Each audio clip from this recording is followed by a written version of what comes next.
chemistry help a doctor to know about the chemical nature of medicine. तो इसमें ढेर सारा आंसर लिखने के बजाय बेटा कम से कम आप 2 पॉइंट लाजमी याद कर लें। पहला पॉइंट बेटा है chemical composition. Chemistry provide insight into chemical composition of medicine including the active ingredients, additives and any impurity present. Knowing the composition helps doctor to understand how the medicine work in body and its potential side effect। और दूसरे brace में लिख देना structure activity relationship.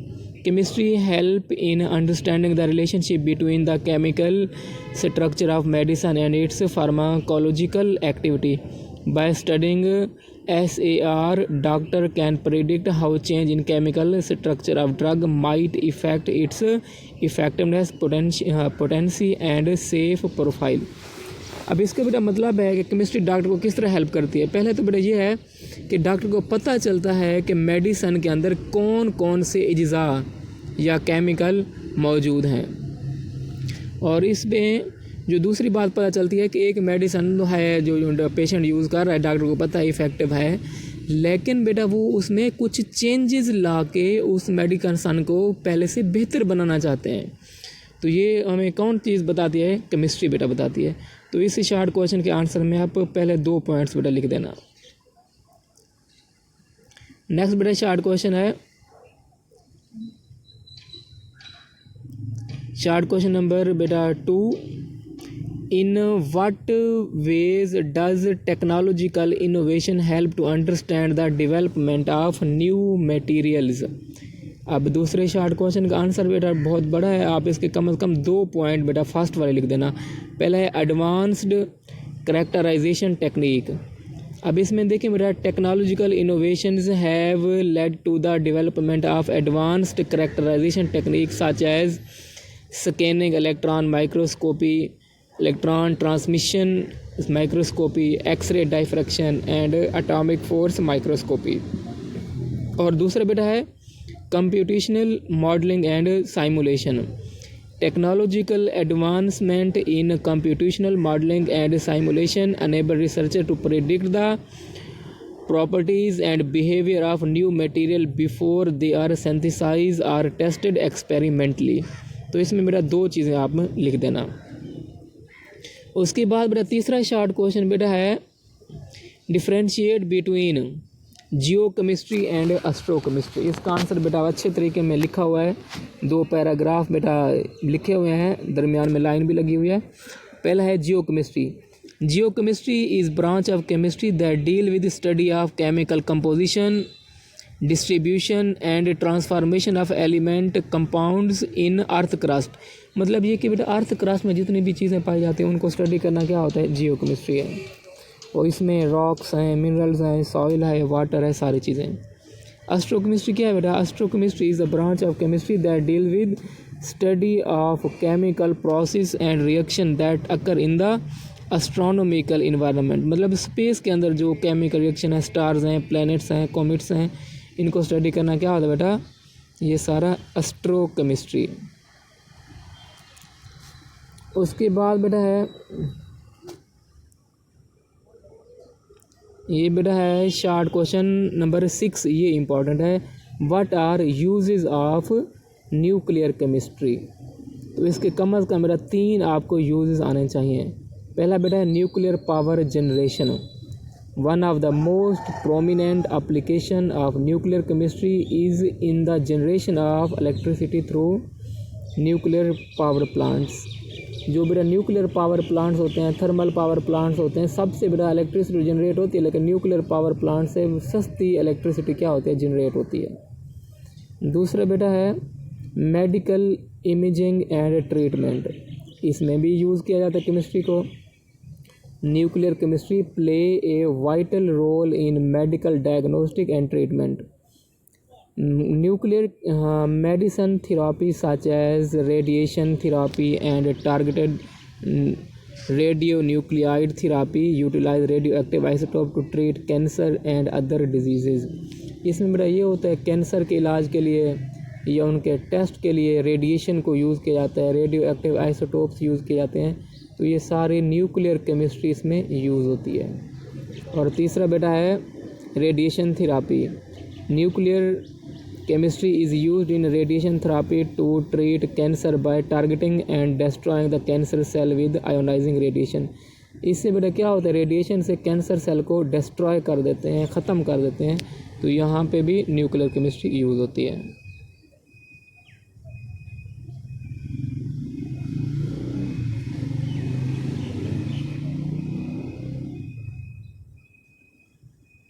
इसके बाद आ जाते हैं बेटा चैप्टर नंबर 2 के शॉर्ट क्वेश्चन पे।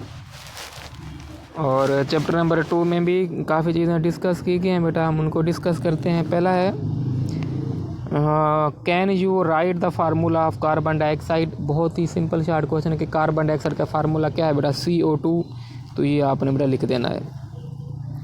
उसके बाद 3 चीज़ें डिफाइन करनी है, एलिमेंट, कंपाउंड एंड मिक्सचर। इनकी डेफिनेशंस और बेटा एग्जाम्पल आपने लाजमी तौर पे याद करनी है।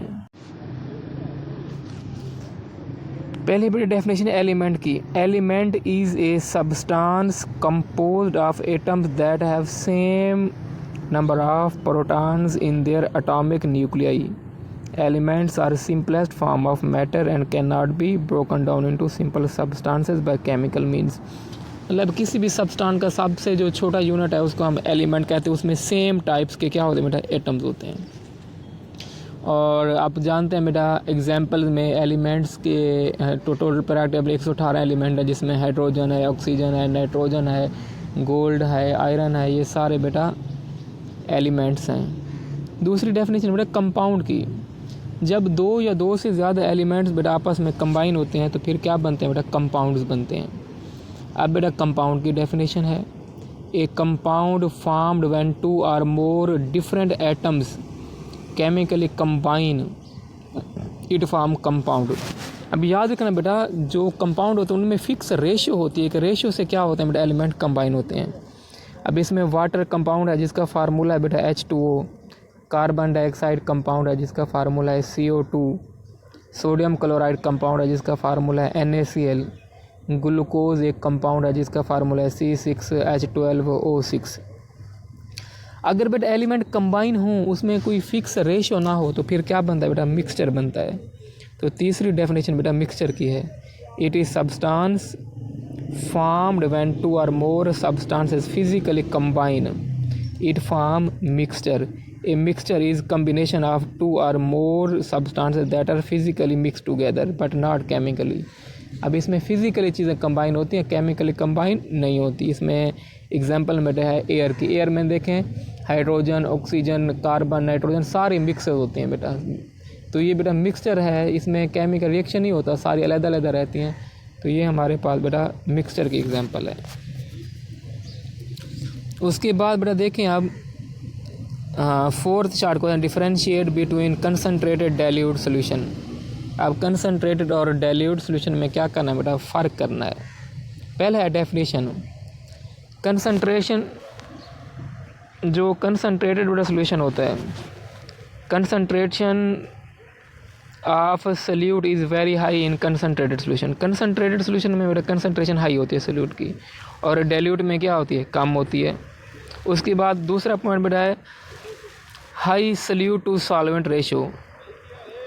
अब इसमें सोल्यूट ज़्यादा होता है कंसनट्रेटेड में, और डाइल्यूट में क्या होता है, लो सोल्यूट टू सॉल्वेंट रेशियो, कम होता है कंसनट्रेशन। उसके बाद बेटा है अपीयरेंस, इट अपेयर ओपेक और क्लाउडी। क्योंकि कंसनट्रेशन हाई होती है तो ओपेक मतलब गैर शिफाफ होगा, और डाइल्यूट सोल्यूशन क्या होता है, ट्रांसपेरेंट या क्लियर होता है। प्रॉपर्टीज़ क्या है बेटा कंसनट्रेटेड की, often exhibit strong properties of solute such as taste or colour. Taste भी होता है, कलर भी होता है, क्योंकि ज़्यादा अमाउंट होती है, और क्योंकि डाइल्यूट में कम अमाउंट होती है तो टेस्ट और कलर इतने प्रॉपर नहीं होते वाजे। एग्जाम्पल बेटा है कंसनट्रेट की सिरप, कंसनट्रेटेड जूस, और डाइल्यूट सोल्यूशन का एग्जाम्पल बेटा है weak tea, diluted vinegar, diluted alcohol, इसकी बेटा एग्जाम्पल है। उसके बाद है define allotropy, give example. Allotropy बेटा क्या होता है, एक एलिमेंट हो लेकिन उसकी फॉर्म क्या हो बेटा, ज़्यादा हो, तो उसको हम क्या कहते हैं बेटा, एलोट्रॉपी कहते हैं। Allotropy of element is to property of element to exist in different physical form is called allotropy. एक एलिमेंट हो उसकी फॉर्म डिफरेंट हो तो उसको हम क्या कहते हैं बेटा, एलोट्रॉपी कहते हैं। इसमें एग्जांपल है कार्बन की 3 एलोट्रॉपिक फॉर्म है, diamond, graphite and buckyballs are 3 important allotropic form of carbon. पहले बेटा ग्रेफाइट क्या है? Graphite is composed of flat 2-dimensional layer of hexagon alloy arranged carbon atom. जो ग्रेफाइट है बेटा कार्बन की फॉर्म है और इसका हेक्सागोनल स्ट्रक्चर होता है और इसमें लेयर्स होती हैं बेटा। इतना काफ़ी है, एक लाइन में लिख दें ग्रेफाइट के लिए, इतना काफ़ी है। दूसरा है diamond. Diamond is hardest and purest crystalline allotropic form of carbon. In its structure each carbon is covalent bonded with 4 other carbon atom. अब इसमें लेयर्स नहीं होती बेटा डायमंड में, इसमें एक कार्बन एटम मजीद 4 कार्बन एटम के साथ क्या होता है, अटैच होता है। उसके बाद तीसरा है बक्कीबाल्स। बक्कीबाल्स आल्सो नोन एज फुलिरीन है football like structure, consist of hollow rings structure made of 20 hexagon and 12 pentagon। मतलब 20 बेटा इसमें जो रिंग्स होते हैं उनके में 6 कार्नर होते हैं और 12 रिंग ऐसी होते हैं जिनके 5 कार्नर होते हैं। Each of 60 carbon atoms are bound to 3 carbon atom. इसमें हर कार्बन एटम 3 नए कार्बन के साथ क्या होता है, अटैच होता है। अब उसके बाद बेटा है होमोजीनियस सोल्यूशन और हेट्रोजीनियस सोल्यूशन। होमोजीनियस क्या होता है बेटा, यूनिफॉर्म कंपोजिशन होती है, और हेट्रोजीनियस क्या होता है, नॉन यूनिफॉर्म कंपोजिशन होती है। होमोजीनियस की अपीयरेंस क्या होती है, विजिबल होता है, और हेट्रोजीनियस क्या होता है बेटा, नॉन यूनिफॉर्म होता है लेकिन क्या होता है, विजिबल होता है लेकिन बाउंड्रीज अलग अलग होती हैं। एग्जाम्पल बेटा देखें, होमोजीनियस सोल्यूशन में है salt water, sugar dissolve in water, और हेट्रोजीनियस में सैंड है, वाटर है, ऑयल है, विनेगर है, सारी चीज़ें हैं। अब तीसरा जो शॉर्ट क्वेश्चन है बेटा इसमें 3 चीज़ें हैं, वो 5वां शॉर्ट क्वेश्चन में 3 चीज़ें हैं, सोल्यूशन, कंपाउंड, सस्पेंशन। अब इसमें कम से कम 3 तो डिफरेंस आपको याद होने चाहिए कम से कम शॉर्ट क्वेश्चन के लिहाज से। पहला है colloid, a heterogeneous mixture of 2 or more compound is called colloid. दूसरा इसका पार्टिकल साइज़ क्या होता है, 1 से लेके बेटा 10⁻³ नैनोमीटर और विजिबल विद नेकेड आई। और पार्टिकल, तीसरा पॉइंट है can pass through the normal filter paper. और चौथा पॉइंट बेटा है कैन स्कैटर द लाइट, इसको क्या कहते हैं, टेंडल इफेक्ट भी कहते हैं। और 5वां है डज नॉट सेपरेट, इसके पार्टिकल को सेपरेट नहीं कर सकते। उसके बाद suspension, a heterogeneous mixture of 2 or more compounds, इसमें पार्टिकल साइज बेटा है 10⁻³ नैनोमीटर, और particles can not pass through normal filter paper. Can scatter the light, Tyndall effect ये भी शो करता है। सेपरेट और सेटल डाउन, इसमें पार्टिकल नीचे बैठ जाते हैं, एग्जाम्पल है मडी वाटर। और सोल्यूशन है homogeneous mixture of 2 or more compounds, particle size बेटा होता है लेस देन 1 नैनोमीटर, और particle can pass through normal ultra filter paper से गुजर जाते हैं। कैन नॉट स्कैटर लाइट, ये लाइट को स्कैटर नहीं करता, फैलने नहीं देता। डज नॉट सेपरेट, इसके पार्टिकल को सेपरेट नहीं कर सकते, और इसकी एग्जांपल है सी वाटर।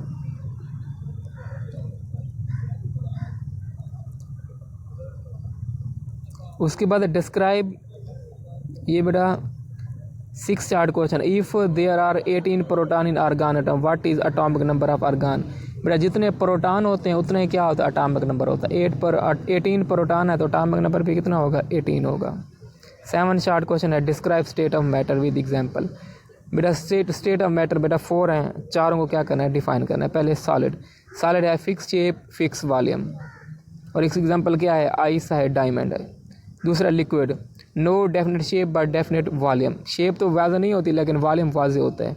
वाटर है, मिल्क है, ऑयल है, मरकरी है, ये सारे लिख सकते हैं। गैस बेटा है नो डेफिनेट शेप है, नो डेफिनेट वॉल्यूम, और इसमें hydrogen, oxygen, nitrogen, carbon dioxide कोई भी लिख सकते हो। प्लाज्मा बेटा इज 4 स्टेट ऑफ मैटर। अब इसमें कितनी चीज़ें होती हैं बेटा, गैशियस एटम्स होते हैं, आइंस होते हैं, इलेक्ट्रॉन्स होते हैं, और पॉजिटिव आइंस होते हैं बेटा, ये सारी चीज़ें मिक्सचर होती हैं। और इसमें स्टार्स है, सन है, ये किसकी एग्जांपल है, प्लाज्मा की। 8वां बेटा डिफरेंट बेटा कोलाइड एंड सस्पेंशन, ये हमने पीछे बेटा पढ़ा है, वही लिख देना।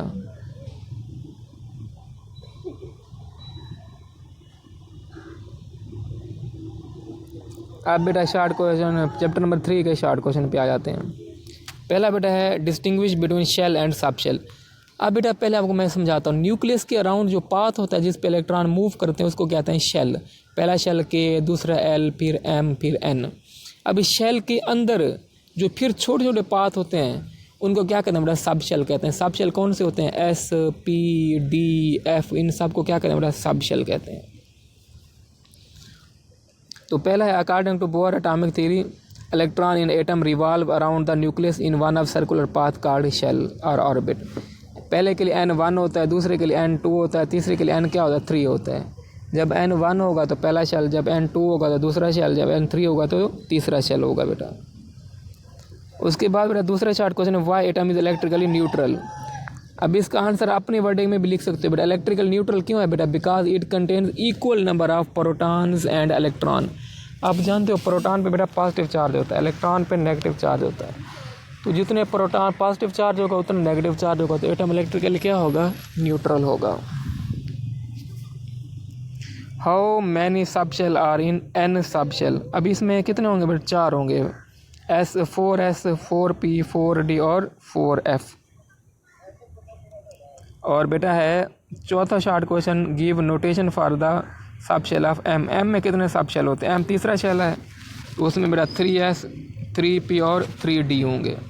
और उनकी एनर्जी किस तरह होगी, 3S की कम होगी, 3P की ज़्यादा होगी, 3D की उससे ज़्यादा होगी। और बेटा लास्ट शॉर्ट क्वेश्चन है, can you identify an atom without knowing the number of neutrons in it.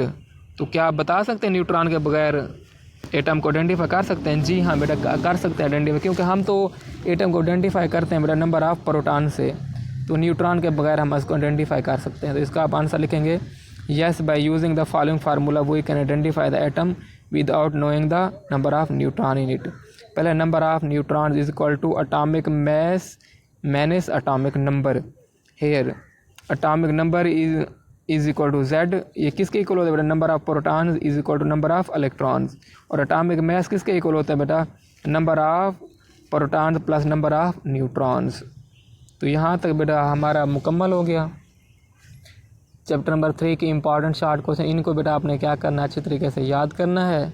फिर मैं आपको टेस्ट सेंड करूँगा, शॉर्ट क्वेश्चन होंगे उसमें, तो आपने याद करके तो फिर टेस्ट लिख के मुझे सेंड करना है। अगर आपको कहीं पे कोई प्रॉब्लम हो तो मुझसे व्हाट्सएप पे पूछ लेना है। ओके बेटा, अल्लाह हाफिज़।